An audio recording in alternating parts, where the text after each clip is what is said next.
Papirnati zmaj. Polž Bobby je še vedno spal, ko je pikapolonica Pika potrkala na njegovo okno. Dobro jutro, Bobby. Pridi, greva narediti papirnatega zmaja. Pika je narisala zmaja na papir in Bobby ga je izrezal. Okrasila sta ga z barvnimi papirnatimi trakovi. In nato sta nanj privezala dolgo vrvico. Greva ga preizkusit, je rekla Pika. Z roko v roki sta odšla, da bi preizkusila svojega papirnatega zmaja.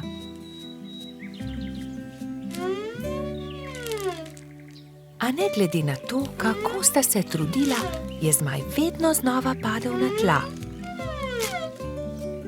Bom splezala na to drevo in poskusila od tam, mogoče bo tako poletel.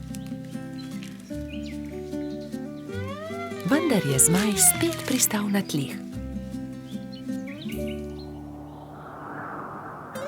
Nenadoma je začel pihati veter in ponesel papirnatega zmaja stran, z njim pa tudi Piko. Bobby, pomagaj mi! Bobby je splezal na drevo in ujel Piko za nogo, vendar je ni mogel potegniti nazaj.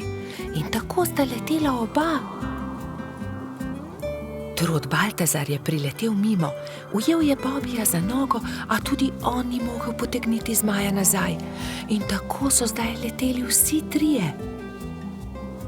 Koloradski hrošč Edi je sedel na vrhu borovca, ujel je Baltazarja za nogo in tako so začeli leteti vsi štirje.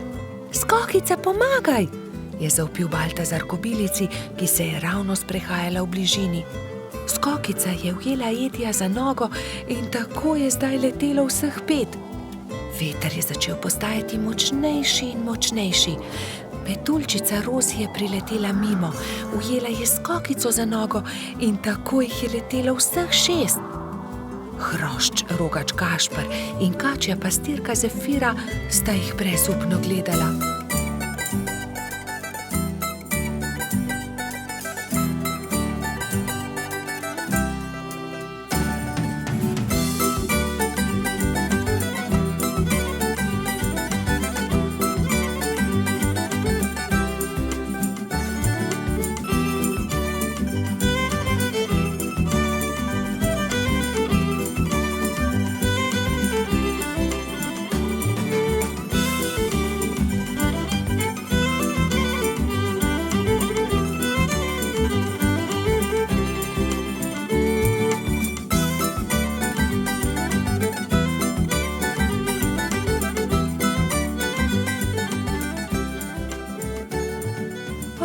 Ne, veter jih nosi naravnost v gozd.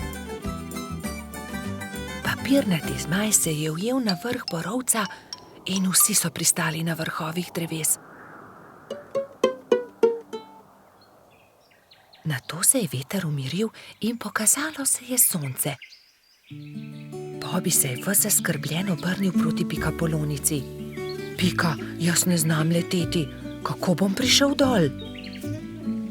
Ne skrbi, Bobby, prepričana sem, da se bomo česa domislili. Že vem, je vzkliknil Gašper. Pridi sem, Bobby, skoči na to odejo, ne bodi prestrašen, ne bo se poškodoval. Takoj, ko je Bobby pristal na odeji, se je odbil in poletel nazaj v zrak. Poglej me, to je zabavno. Poskusimo še mi, so vzkliknili drugi. Skakali so po odeji gor in dol do pozne večerne ure.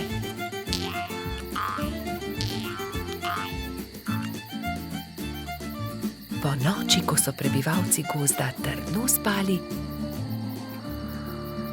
je veter spet začel pihati in zmaja odnesel stran. Bobby in Pika, dobra sta prijatelja. Mali kanarčki. Nekega lepega dne si je kanarček Klemen našel partnerko. Alenka je živela na hrastovem drevesu nedaleč od Pikine hiše. Klemen in njegova partnerka sta si naredila gnezdo na najlepši veji hrasta. Bibi in Pika pa sta od spodaj opazovala ptici, kako gradita gnezdo. Poglej, Alenka že več dni ni vstala, samo sedi v gnezdu. Je mogoče bolna? Je skrbelo Polžka. Kje pa, Bibi?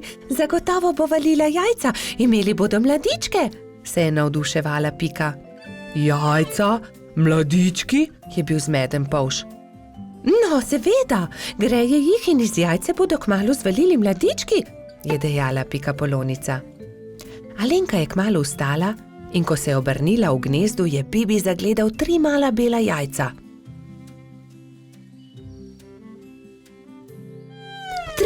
Trije mladički bodo, je veselo stekel k Piki. Nekega jutra se je zaslišalo razburjeno čivkanje na hrastu. Hura, izlegli so se mladiči, je vzkliknila Pika in se od veselja objela z Bibijem. Ali jih lahko pogledava? Je vzburjeno Pika vprašala Klemena. Seveda, ampak bodita previdna, ker so še zelo majhni in nemočni, je rekel ponosni oče. Klemen je odnesel na hrbtu Bibija in Piko in jo izkrcal poleg gnezda. Kako so lepi, je veselo rekla Pika. Polž in Pikapolonica sta nežno pobožala mlade kanarčke. Mali ptički so hitro rasli, kmalu so se začeli učiti letenja.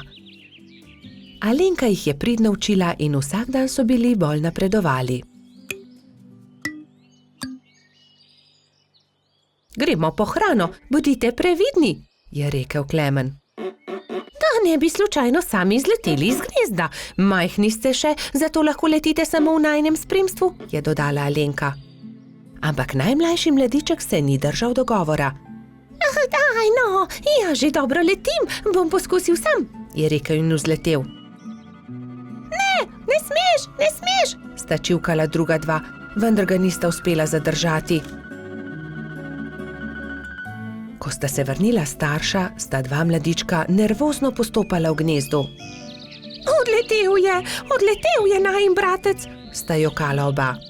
Joj, pa tako majhen je še, le kaj se je zgodilo z njim, je prestrašeno kričala Alenka. Kričanje sta zaslišala tudi Bibi in Pika. Takoj sta odhitela iskat potepinskega mladička. Iskali so ga povsod, iskali so ga v hribih, na planinah, ob jezeru, v gozdu, na travnikih, ampak nikjer ga niso našli. Počasi se je stemnilo. Kako naj ga iščemo v tej temi? Je vprašala Alenka in začela grenko jokati. V tistem hipu se je prižgala posebna luč na nebu.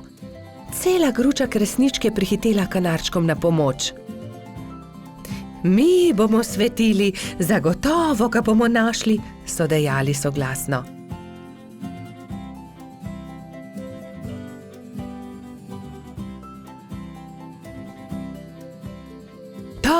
Tam je, v grmovju, je zakričal nenadoma Bibi in vsi so stekli tja. Mali kanarček je utrujen in prezebel dremal sredi grmovja. Alenka ga je dvignila v svoje krilo in ga veselo objela. Pa smo te našli. Od zdaj naprej vedno bodi priden, je rekel Klemen. Alenka je odletela proti nebu, kresničke pa so svetleče se zaplesale okoli njih. Tako lepo je bilo videti, kot da bi vile plesale na nebu.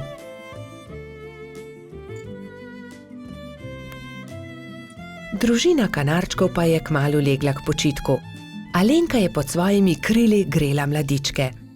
Lahko noč, ptički, je veselo šepetala Alenka. Bobi in Pika, dobra sta prijatelja.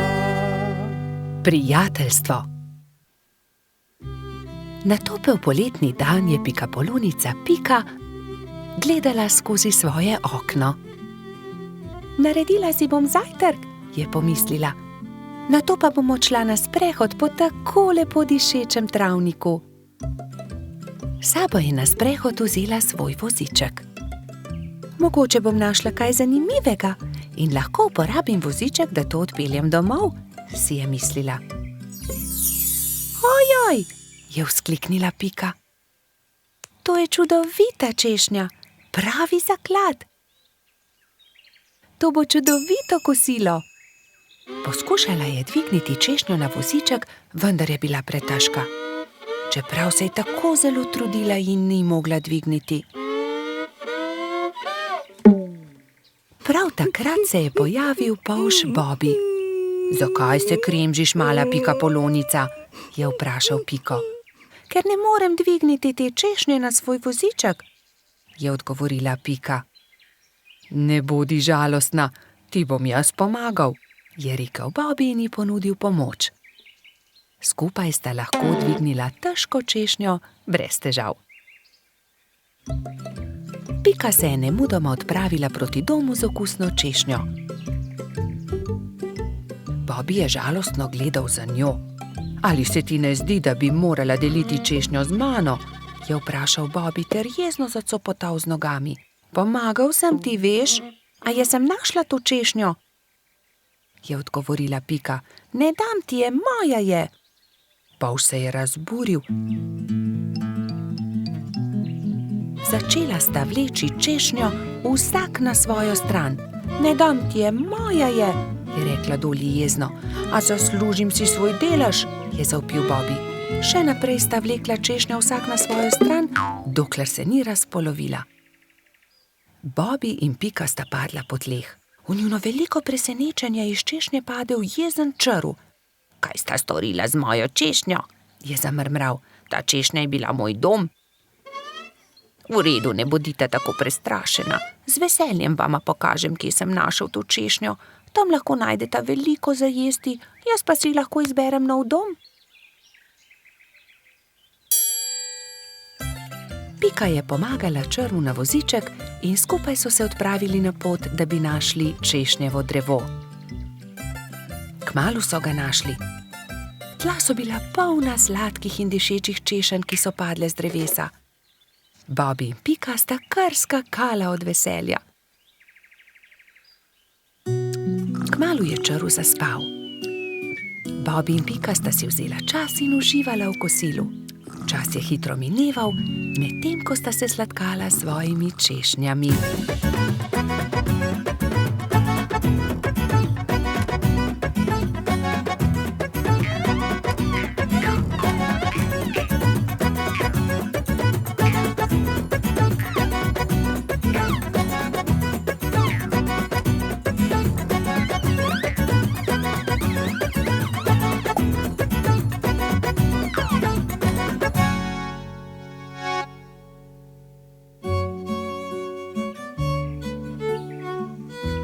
Bilo je že kar pozno, ko sta se odpravila domov.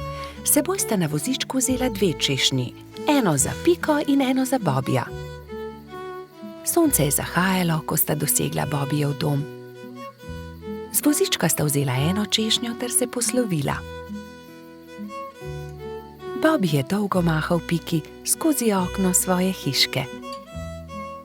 Bobby je zelo hitro zaspal, saj je imel zanimiv dan. V svojih sanjah je poskakoval naokoli med češnjami s Piko in jedla sta češnje, dokler nista bila njuna trebuščka popolnoma polna. Pika je kmalu prišla domov. Od takrat sta Bobby in Pika neločljiva, dobra prijatelja. Bobby in Pika, dobra sta prijatelja. Kolo. Nekega poletnega dne je golo pismonoša prinesel Piki in Bibiju pošiljko. Ogromen paket je bil zavit v lep, rdeč papir, povezan z modrim trakom. Tudi sporočilo je bilo priloženo. Pika ga je prebrala. Stonoga je pisal: Hura, kmalu nas bo obiskal. Pošilja nama to darilo. Nama? Je vprašal Bibi. Kako nama? Tebi in meni? V pismu piše nama. Zagotovo je darilo za oba. Seveda ni skupno, se je jezil Bibi. Zagotovo ga pošilja meni, saj sem ga jaz za božič našel v snegu. Jaz pa sem ga sprejela v hišico. Jaz sem ga ozdravila. Jaz sem mu kuhala čaj, je hitro povedala Pika. Ampak jaz sem obral pravljico o črvih, je nadaljeval Bibi. Bibi in Pika sta začela vsak sebi vleči rdeč darilni paket. Rdeč papir ni dolgo zdržal, kmalu se je strgal na eni in drugi strani. Za papirjem se je pokazalo kolo. Kolo, je vzkliknil Bibi. Zame bo ravno pravšnje. Zame bo bolj primerno, je povedala Pika. Prav, odnesi s seboj kolo, če si ga že tako želiš. Pametnejši popusti, osel pa se muči. Jaz sem pametna, ti si pa osel. Bibi se ni vdal. Ni res, jaz sem pameten, ti pa osel. Odnesi to kolo. Na koncu ga ni odnesel nihče. Jezno sta odšla in pustila na pol odvito kolo na travniku. Kmalu so prišli Trod Baltazar in Metuljčica Rozi. Poglej, kaj je to? Kolo, je vprašal Baltazar. Res je odgovorila Rozi. Tudi sporočilo je. Bibiju in Piki od Stonoge. Odnesimo ga, je predlagal Baltazar. Dvignili so ga, da je ves darilni papir padel z njega in se smejali. Poglej, to je kolo za dva lahko sedita gor. Poskusiva, je rekel Baltazar.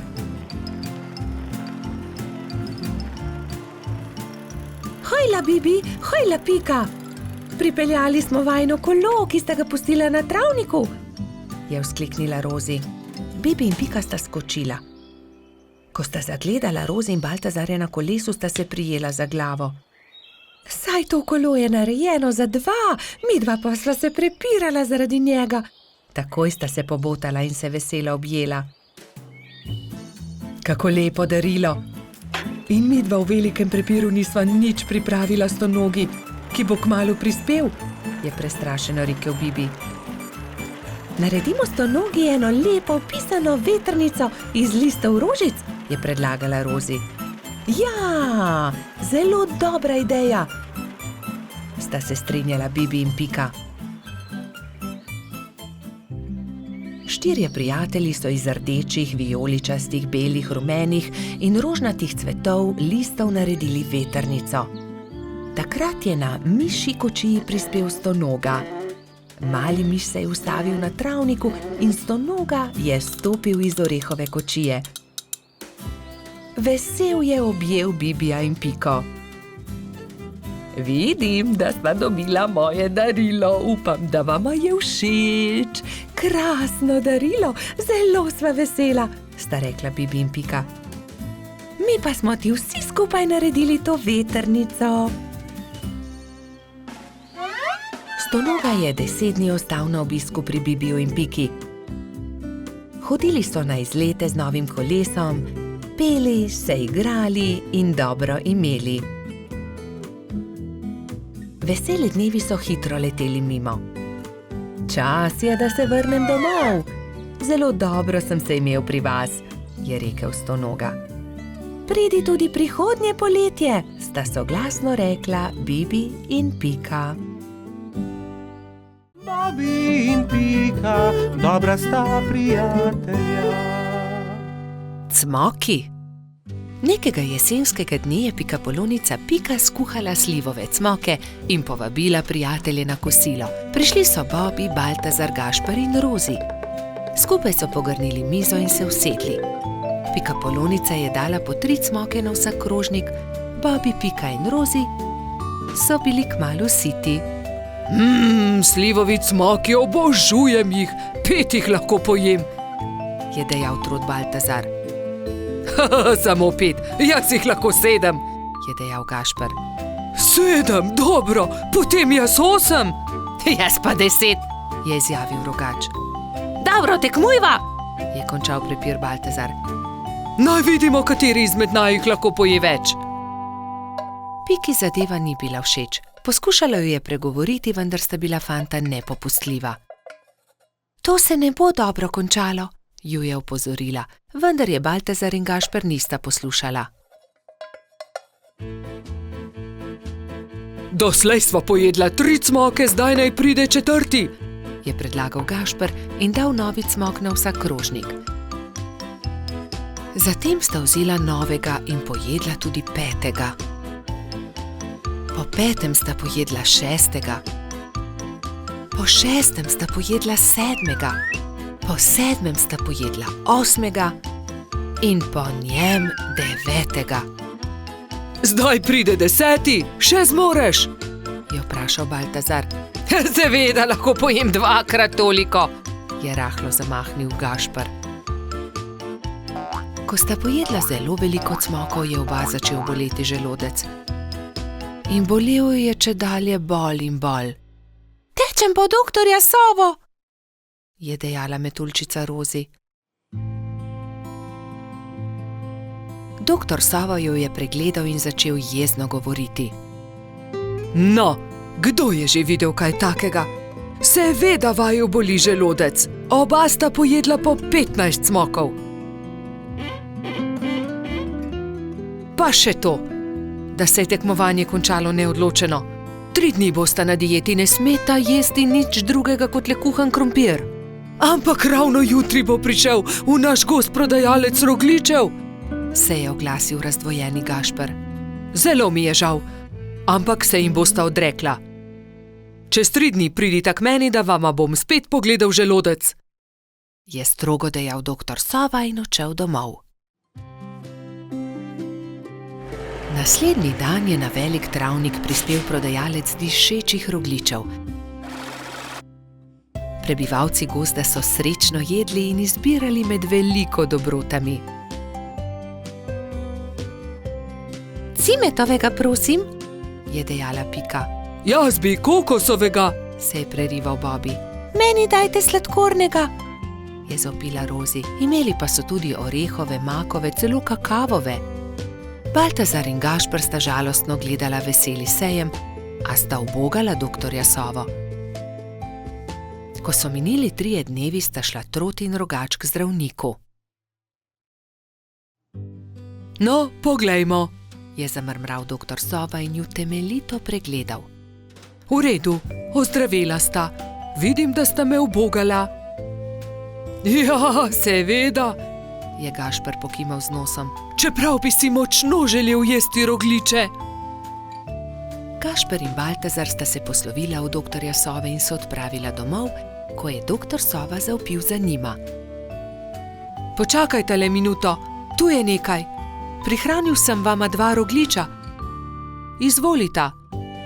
No, doktor Sova, tudi ti si šel na travnik? Seveda, kupil sem kolač za svoje sinčke, ta 2 pa sem prihranil za vaju.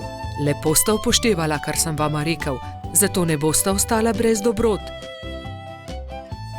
Hvala, sta srečno dejala Baltazar in Gašper ter objela doktorja Sovo. Bobby in Pika, dobra sta prijatelja. Izgubljeni lešnik. Hojla, Bibi, pohiti, teciva krici, da ga pozdravimo, preden se uleže na zimsko spanje, je rekla Pika Polonica Pika. Bibi si je na glavo poveznil kapo, si nadel šal, rokavice in 2 dobra prijatelja sta odšla do brloga veverice Rice. Velikanski hrast se je že nadaleč videl, na veji pred svojim brlogom je sedela veverica. Hotela sva te pozdraviti, preden se pred zimo zavlečeš v svoj brlog, je vzkliknila Pika. Pridita, bomo spili sok v slovo in zraven pohrustajmo malo lešnikov, je ponudila Rica prijateljema. Poglejta, koliko dobrot sem pripravila za ozimnico, shramba je polna. Odprla je vrata, ampak joj, shramba je bila popolnoma prazna. Na pomoč, kam so izginili vsi lešniki, orehi, kje so stožci, želodi, rozine? Poglejta, verjetno so se tukaj izkotalili lešniki, je Bibi pokazal na majhno luknjo v kotu shrambe. Nekdo je obgriznil hrast, je vzkliknila Pika. Jaz pa vem, kdo je to bil, je dodal Pavš. Nikar se ne boj, Rica. Takoj bomo našli krivca in poiskali odkotaleče lešnike. In orehe, stose in želode, se je že naprej jezila veverica. Iz smeri travnika se je slišalo glasno smehljanje. No, poglej, to so oni, vse skozi so poredni, vedno so problemi z njimi, je godrnjala Pika. Zagotovo tudi zdaj razmišljajo o kakšni lumpariji, je pritrdil Bibi.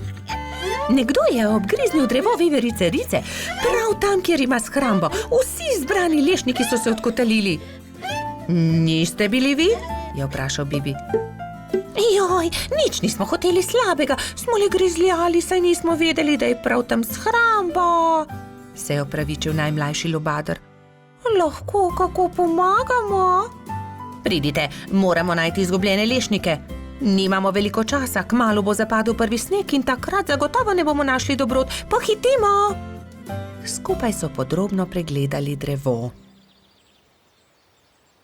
Lešniki so se otuzi skotalili, padli na tla in se odkotalili naravnost čez hrib, je pojasnila Pika. Ob vznožju hriba so prijatelji skupaj našli vse dobrote. Ura! Se je veselila Rica. Torej prosim, da prinesete vse dobrine nazaj v moj brlog. Jaz medtem z deskami pokrijem luknjo, je rekla Rica lubadarjem in se je prijela dela. Lubadarji so začeli nositi lešnike, orehe, želode so po enega in enega nosili v veveričin brlog. Bibi in Pika sta pomagala. Vendar zaman so se trudili, saj se je začelo mračiti, ob vznožju hriba pa je čakal še ogromen kup. Nikoli ne bomo končali, je vzdihnil en lubadar. Pomoč bi bila dobrodošla, je dodal drugi. Bibi je kar naenkrat vstal in brez besed odhitel. Ostali so začudeno strmeli za njim. Ko se je vrnil, prinesel s seboj svojo trobento. Pihnil je v trobento tako močno, da so ga slišali vsi prebivalci gozda. Prav hitro so se tam zbrali vsi veliki in mali. Pika je splezala na veliki kamen in pripovedovala, kaj se je zgodilo z lešniki veverice Rice. Vsi so se odkotalili, moramo jih nesti nazaj v Ricin brlog. Če vsi primete za delo, bomo do večera končali. Začnite, je rekel Bibi in dvignil en lešnik iz kupa. Lešnik je podal Piki, ona lubadarjem, lubadarji trotu, trotkači pastirki in tako naprej z roke v roko. Preden se je na nebu pojavila luna, so se vsi lešniki, želodje, orehi in kostanji vrnili nazaj v veveričin Ricin brlog. Rica je srečno vrnila tudi zadnji kosta na svoje mesto. Hvala lepa, moja shramba je spet polna, je dejala. Kako dobro, da imam toliko prijateljev. Kmalu bo zapadel sneg, čas je, da se zavlečem v svoj brlog pred zimo. Se vidimo spomladi, je rekla veverica. Bobi in Pika, dobra sta prijatelja. Nogometna tekma. Nekega poletnega jutra je rogača Gašperja zbudilo glasno trkanje. Halo, Gašper, odpri! Jaz sem, Frici! Rogač je zaspano vstal iz postelje in odprl vrata. No, Frici, vstopi! Je srečno zavpil Gašper in stara prijatelja sta se objela. Poglej, prinesel sem ti nekaj, je dejal Frici. Nogometna žoga, hura!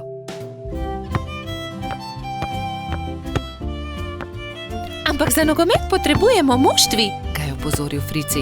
V redu, sestaviva ekipi. Povejva vsem, je predlagal rogač. Po zajtrku sta se Gašper in Frici odpravila na pot. Potrkala sta pri vseh. Obhodila sta vse hiše in ko sta prišla do konca gozda, sta se zbrali dve ekipi. Za sodnika so izbrali Alfonza. Sešimo jim barvaste majice, je predlagala Lili. Modre so za eno ekipo, rdeče za drugo. Nogometaši so vadili ves teden.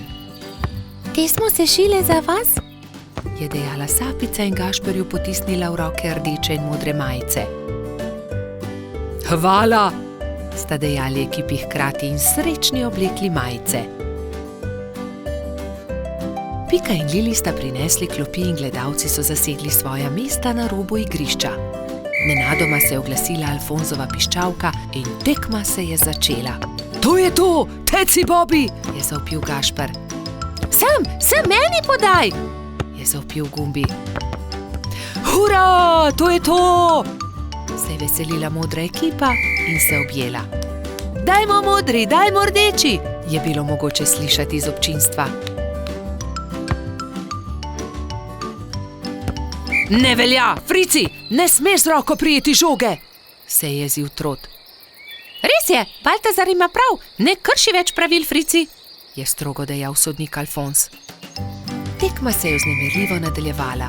Tudi rdeči so dosegli 2 gola, modri tudi, tako da je Gašperjeva ekipa vodila že s 3-2, ko se je igra spet ustavila. Frici me je spotaknil, se je pritoževal Gumbi. Da, tudi jaz sem videl, je dejal Alfons. Frici, če bo še enkrat kršil pravila, te bom izključil. Kazalo je na zmago Gašperjeve ekipe. Frici se je nenadoma razjezil. Poglej me, zdaj bom zadel, je zavpil in odrinil Bobija, vendar je od sunka padel tudi sam in v bolečinah zavpil. Moja roka, joj, moja roka! Vsi drugi so stekli k njemu. Hitro stečem po doktorja Sovo, je dejala Sapica in se že odpravila. Če te ne bi bolela roka, bi te najraje izključil, je dejal Alfons. Grdo si porinil Bobija. Da, vem, se je kesajoče oglasil Frici. Kako zelo boli. Prispel je doktor Sova. To je zlomljeno, moram jo dati v mavec. 4 tedne boš nosil mavec, na to ga bomo sneli. Pazi na roko, nič tikanja. Tekma se je končala zmago modre ekipe. Na povratno tekmo bo treba še malo počakati, je dejal Gašper in potrepljal Fricija po hrbtu. Kaj ne, da boš hitro v redu, ne povešaj nosu. Žal mi je, da sem kršil pravila, je ihtel Frici. Obljubim, da ne bom več nagajal, ko se mi pozdravi roka in lahko igramo pošteno povratno tekmo. Do takrat bi lahko malo okrasili Fricijev mavec, se je smehljala Pika. Pridite, vse vas povabim na malico. Prijatelji so se zbrali v Pikini pikčasti hiši. Vzeli so najprej flomastre in z lepimi slikami poslikali kozličkov mavec. Ko ga bo doktor Sova snel, ga bom obdržal za spomin, je izjavil Frici. Nato so se vsi usedli k mizi in do zadnjega kosa pojedli velikansko biskvitno rolado. Bobi in Pika, dobra sta prijatelja. Čričkova violina. Na jesenski dan je čriček Alfred veselo igral na svojo violino med gobami. Vsa gozdna druščina je uživala v prijetni glasbi. Tudi mravljičini otroci so poslušali glasbo, medtem ko so se igrali žogo na vrhu hriba. A presneto, žoga jim je ušla ter zbila violino Alfredu iz rok. Ta je vzkliknil: moja violina se je razbila! Začel je jokati. Hlipal je tako močno, da je privabil vse prebivalce gozda. Alfred je jezno pokazal na žogo s pikami. Ta žoga je kriva in mravljičini otroci. Kje bom pa zdaj dobil violino? V rokah je držal koščke svoje polomljene violine, šel v svojo kočico ter zaloputnil z vrati za sabo. Alfred, pridi ven, prepričan sem, da ti lahko pomagamo, je rekel polž Bobi. A Alfred ni hotel videti nikogar. Njegovi prijatelji so sedeli v polju gob, brez zamisli. Nenadoma je Pika vzkliknila: naredimo Alfredu novo violino! Da, naredimo novo violino, je pritrdila metuljčica Rozi. Vem, kdo nam lahko pomaga. Najti moramo hrošča pokalico Čarlija. On je naredil Alfredu tudi prvo violino. Nemudoma so se odpravili. Potovali so čez hribe in doline, dokler niso prišli do modre hiše. Potrkali so na vrata. Plašen hrošček je pogledal skozi vrata. Nosil je modro kapico in tudi njegova krila so bila temno-modre barve. Kdo ste? Je vprašal. Pika je povedala hrošču pokalici celotno zgodbo. Če imate pa tak problem, vam z lahkoto pomagam. Ne bodite žalostni, čez 2 dni bo lahko Alfred spet igral na novo violino. Hrošč pokalica je dal vsakemu nalogo. Nekateri so nabirali les za telo violine, drugi so iskali travnate bilke za strune. Ko so nabrali vse skupaj, se je Čarli lotil dela. In je žagal, brusil, krpal, nanašal smolo in lak, In na to se je nenadoma zgodil čudež. Nova violina je bila pripravljena. Ali jo lahko preizkusim? Je vprašala Pika. Ne, to je Alfredov inštrument, jo je opozorila Rozi. Ampak tudi jaz hočem inštrument, je Pika odvrnila užaljeno. In tudi jaz tudi, so zavpile male mravljice. Tiho, je hrošča pokalica vzkliknil. Kaj pa če ustanovimo orkester? Dober, velik orkester. Orkester? In vsak bi imel svoj inštrument. To je zelo dobra zamisel, je navdušeno pritrdil Bobby. Prva stvar, ki so jo naredili, je bila Pikina harfa. Rogač Gašper je dobil kontrabas, koloradski hrošč Edi čelo. Bobby je iz cvetja lilije naredil trobento. Majski hrošček Martin si je naredil rog. Jamski pajek je uporabil kostanje in želode za bobne. Zefira in Skokica pa sta iz kamenčkov naredila činele. Hrošč pokalica je iz brezovega lesa izrezljal flavte za mravljice. Metuljčica Rozi si je iz smrekovih vejic naredila lutnjo, Baltazar pa je naredil citre. Majski hrošček Mehurček je igral na triangel. Ko so se dobro oglasili, so se odpravili do Alfredove hišice. Alfred je že oddaleč zaslišal glasbo in je radovedno kukal skozi okno. Od presenečenja je pozabil zapreti usta. Dragi Alfred, so začeli mravljičini otroci. Prosim, ne bodi jezen na nas, ker smo razbili tvojo violino. Prosim, sprejmi od nas to novo, naredil jo je Charlie. Alfred je nemudoma pobral lok in violino in glasba je spet preplavila gozd.